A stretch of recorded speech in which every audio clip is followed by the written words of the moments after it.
Hadirin sekalian yang saya cintai, tadi saya sungguh merasa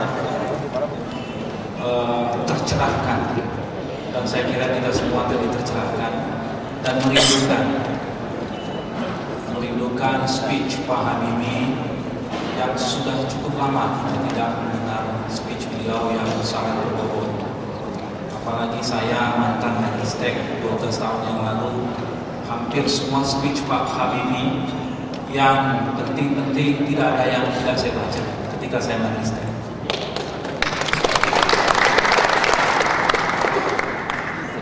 Pada kesempatan sore hari ini, saya ingin menyesuaikan dengan tema kita. Saya beri judul Membangun Peradaban Bangsa. Tadi Pak Habibie sudah menjelaskan apa itu peradaban.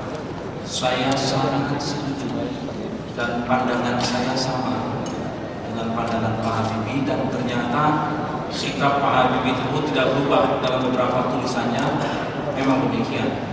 Pada akhirnya muara dari peradaban itu adalah bagaimana manusia yang kuantitas, quality of life dari sebuah masyarakat. Saudara sekalian, saya ingin memulai dengan beberapa pertanyaan kritis kita. Yang pertama, mari kita simak dan kita cerna baik-baik apa yang menjadi throne of reference yang ditulis di dalam pengantar ini. Saya ingin membacakan dan mengulangi. Begini, sejak reformasi, bangsa ini seakan kehilangan arah karena reformasi hanya berhenti sampai di demokrasi. Dan sejak itu merupakan tahun-tahun penuh demonstrasi di pusat maupun daerah yang menunjukkan adanya kemacetan kala aspirasi yang tidak jarang berakhir dengan konflik. Itu pertama. Yang kedua, kita tidak lagi memiliki kesamaan visi yang luas tentang sebuah masa depan. Dan praktek ekonomi kita menghadapi paradoks. Dari sisi ideologi menganut Pancasila, sosialisme kerakyatan, tetapi sistemnya kapitalistik. Semua perkembangannya diserahkan pada gagasan liberalisasi. Dan pada liberalisasi ini pula kini nasib pembangunan peradaban bangsa ini diserahkan. Yang ketiga, dan ini semua adalah paling penting untuk kita respons, kita renungkan, kita jawab. Kekuasaan negara seperti tidak mampu lagi membawa arah bangsanya.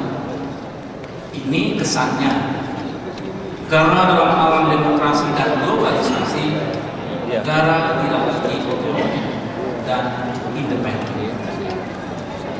Mungkin sebagian dari kita bisa memahami, mungkin sebagian dari kita mengatakan, tidak demikian.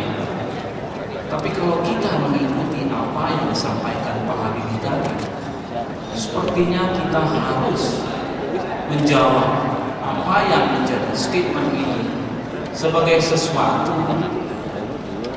peringatan, bukan sebuah realitas di mana arah kita menjadi arah yang sama. Disinilah saya ingin memulai. Saya menganggap di tengah globalisasi yang terjadi, memang kita harus mempunyai arah dan strategi yang jelas. Kalau tidak, maka kita tidak akan keluar sebagai pemenang dari proses globalisasi yang terjadi. Pada kesempatan ini, saya ingin berbagi pandangan tentang arah Indonesia ke depan dari berbagai macam sisi, utamanya perekonomian yang saya geluti saat ini. Sebagai pandangan saya, tentu saja pandangan ini juga menggambarkan visi pembangunan yang sedang kita kerjakan pada saat ini. Saya memiliki pertanyaan kritis.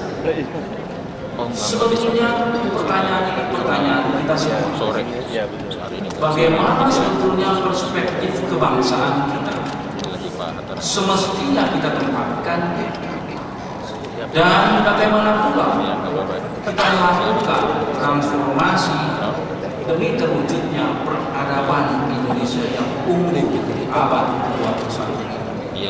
21. Terhadap pertanyaan kritis ini, saya memiliki 5 pandangan dan ini merupakan basic sebagai uraian saya di dalam how to achieve the goals. Pertama, semua yang membentuk Indonesia, semua yang menjadikan Indonesia ada, dan semua yang merupakan fondasi Indonesia harus tak boleh terusik eksistensinya. Oleh apa? Oleh siapapun di sepanjang dan semua zaman. Dalam pandangan saya, tempat dan terutama ini berarti bahwa naskah pembukaan Undang-Undang Dasar 45 dan Pancasila adalah elemen konstitutif Indonesia yang harus kita pertahankan dengan semua ongkos dan tantangan. Karena kita akan bicara soal peradaban, bicara soal fondasi, maka kita letakkan fondasi ini menurut pandangan saya. Yang kedua, Indonesia adalah sebuah bangsa yang dibangun berdasarkan nasionalisme yang diadu oleh sentimen akan nasib, cita-cita dan tujuan yang sama di atas konstruksi masyarakat multi etnik. Indonesia memerlukan nasionalisme sebagai dasar untuk membangun negara bangsa, nation state, yang eksistensinya menjadi relevan karena hadirnya sentimen sejarah dan kehendak untuk bersatu mencapai cita-cita dan tujuan bersama. Yang ketiga, di ruang masyarakat atau civil society, agenda perubahannya terutama adalah melakukan transformasi sosial untuk menciptakan sejumlah kualitas yang menggambarkan hadirnya masyarakat dengan kapital sosial yang kuat, plural, terbuka, toleran, serta berkesediaan untuk saling hormat dan saling membantu. A good society, di mana each memainkan peran yang sentral sekali di dalam perjalanan bangsa kita. Kehadiran demokrasi yang beretika dan bermartabat menjadi keharusan. Memahami kebebasan bukanlah tak terbatas. Harus ada ruang untuk menghormati hak-hak orang lain serta mentaati peran tertentu. Memang demokrasi memerlukan sejumlah partai politik yang sehat, tapi itu tidak cukup. Not enough. Kita memerlukan a good civil society. Kita perlu the critical mass untuk mengawal perjalanan bangsa kita. Kita